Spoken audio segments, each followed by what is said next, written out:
চলে এলাম SHR EV training centre থেকে। তো আমাদের এই মাইক্রোটেকের চার্জারটা দেখতে পাচ্ছেন, এর ফল্ট 3 দাগ করে চার্জ হচ্ছে, তারপরে অটোমেটিক বন্ধ হয়ে যাচ্ছে। তো এর ফল্টটা আমরা স্টেপ বাই স্টেপ বলতে এর ফল্টটা আমরা আগে থেকে ডায়াগনোজ করে রেখেছিলাম।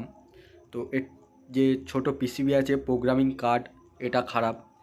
তো এটা আমরা বাইপাস করতে পারতাম, কিন্তু আমাদের কাছে হিউজ স্টক অ্যাভেলেবেল আছে মাইক্রো কন্ট্রোলার মাইক্রোটেক চার্জারের। দেখতে পাচ্ছেন আবার 3টে লাইট চার্জ হচ্ছে, মানে 75% আবার বন্ধ হয়ে যাচ্ছে। তো এই ফলটা আমরা আগে থেকে ডায়াগনোজ করে রেখেছিলাম। এর চাইল্ড পিসিবির সমস্যা ছিল। তো চাইল্ড পিসিবির কোথায় কি ভোল্টেজ আসে না আসে আপনারা আমাদের এখানে আসলে জানতে পারবেন, কিভাবে চেক করবেন কোথায় কি ফ্রিকোয়েন্সি আসে। তো এটা আমরা লাগাবো। এই চাইল্ড পিসিবিটা দেখতে পাচ্ছেন, এর উপরে স্টিকার আছে, আর এখানে বোর্ডে যেটা আছে লাগানো এর উপরে কোনো স্টিকার নেই। তো আপনারা এখানে বুঝতে পারবেন। আমরা দেখুন আমাদের হাতে যেটা আছে এটাই আমরা লাগাবো, এর উপরে স্টিকার আছে, আর এটা কোম্পানি থেকে এসছে। আর ওটাতে কোনো স্টিকার নেই, কোনো কারণে উঠে গেছে, এটা নতুন, তাই এতে স্টিকার আছে। তো চলো আমরা এই যে চাইল্ড পিসিবি আছে এটা খুলে নিই।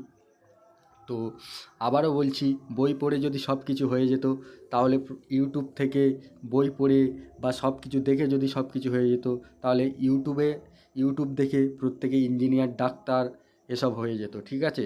তো প্র্যাকটিক্যাল কাজের আলাদা মর্যাদা। প্র্যাকটিক্যাল কাজ হলে আপনার আলাদা দক্ষ। আপনার কোথা থেকে কীভাবে ফলটা ফাইন্ডিং করব, বই তো সবাই দিয়ে দেবে, ডাটা শিট তো সবাই দিয়ে দেবে। এমন কোনো ইনস্টিটিউট নেই যে সে বই দেবে না, ডাটা শিট দেবে না। বই পড়ে যদি সব হয়ে যেত, তাহলে প্রত্যেকে বিদ্যাসাগর হয়ে যেত। বই পড়ে যদি সবাই মানে একটা ভালো র্যাঙ্কে যেত, সে কথার উদাহরণের জন্য আমি বললাম, যদি বই পড়তো তাহলে সবাই বই পড়ে বিদ্যাসাগর হয়ে যেত। তো চলো আমরা এর হোলটাকে পরিষ্কার করে নিই। হোলটাকে পরিষ্কার করে নেওয়ার পরে আমরা চাইল্ড পিসিবি লাগাবো। লাগানোর পরে দেখব এটা ঠিক হচ্ছে কি না। অবশ্যই এটা ঠিক হবে, 100% আমরা কনফার্ম করে নিয়েছি এর চাইল্ড পিসিবি খারাপ। তো আমাদের কাছে huge condition, Microtek charger bypass করা এমন কোনো ব্যাপার না। জাস্ট একটা জাম্পার খুলে দিতে হবে, আর রিলেটাকে শর্ট করে দিতে হবে, আর না হলে রিলের ট্রানজিস্টার, কালেক্টর, এমিটার শর্ট করে দিতে হবে, দিলে বাইপাস হয়ে যাবে। তো আমরা এই যে চাইল্ড পিসিবি, স্টিকারওয়ালা চাইল্ড পিসিবি, এটা লাগিয়ে নিয়েছি। আমাদের কাছে এই চাইল্ড পিসিবি মাইক্রোটেকের সবসময় অ্যাভেলেবেল থাকে। এক্সজুমের সফটওয়্যার পিসিবি, আমাদের বাইপাস করার দরকার পড়ে না, ঠিক আছে? যেমনই কাস্টমার কোম্পানি থেকে ছিল তেমনই করে আমরা কাস্টমারকে দিয়ে দিই। তো চলুন আমরা এটা লাগিয়ে নিই। চাইল্ড পিসিবিটা ভালোভাবে সোল্ডিং করে নিচ্ছি। সোল্ডিং করার পরে এবার আমরা এটাকে চালিয়ে দেখব। আবারও বলছি, বই পড়ে যদি সবাই মানে পারফেক্ট জায়গাতে দাঁড়াতে পারতো, তাহলে বই পড়ে প্রত্যেকেই বিদ্যাসাগর হয়ে যেত। তো ওই জন্য বলছি, আপনারা অ্যাট্রাকশন কথাবার্তার দিকে কান দেবেন না, তাহলে কোনো দিন কাজ শিখে কাজ করতে পারবেন না। প্র্যাকটিক্যাল কাজ করুন, প্র্যাকটিক্যাল শিখুন, তাহলে সেটাই আপনার মাথাতে থাকবে। তো চলুন আমরা এটাকে লাইন দিয়ে দিয়েছি। লাইন দিয়ে দেওয়ার পরে আমাদের এখানে দেখতে পাচ্ছেন নিচের লাইটটা কাটা এই চাইল্ড পিসিবির। তো এই লাইটটা আমরা চেঞ্জ করব। তখন আমাদের 3 দাগ চার্জ হচ্ছিল, হয়ে সঙ্গে সঙ্গে বন্ধ হয়ে যাচ্ছিল, আপনারা দেখতে পাচ্ছিলেন।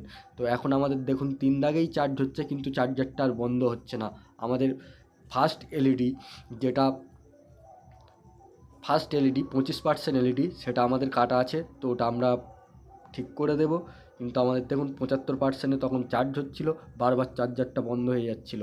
এখন কিন্তু 75%-এ চার্জ হচ্ছে, চার্জারটা আর বন্ধ হচ্ছে না। তো এই ফলটা আমরা কিভাবে বুঝলাম, কোথায় কিভাবে ফ্রিকোয়েন্সি চেক করেছি, কোথায় কিভাবে ভোল্টেজ চেক করেছি, এই সম্পূর্ণভাবে প্র্যাকটিক্যালভাবে জানতে গেলে আমাদের ট্রেনিং সেন্টারে আসতে হবে। তারপরে আপনারা বুঝতে পারবেন স্টেপ বাই স্টেপ কীভাবে চেক করলে আমাদের চাইল্ড পিসিবি খারাপ, কীভাবে চেক করব আমাদের 6805 খারাপ, কীভাবে চেক করব আমাদের LM324 আইসি খারাপ।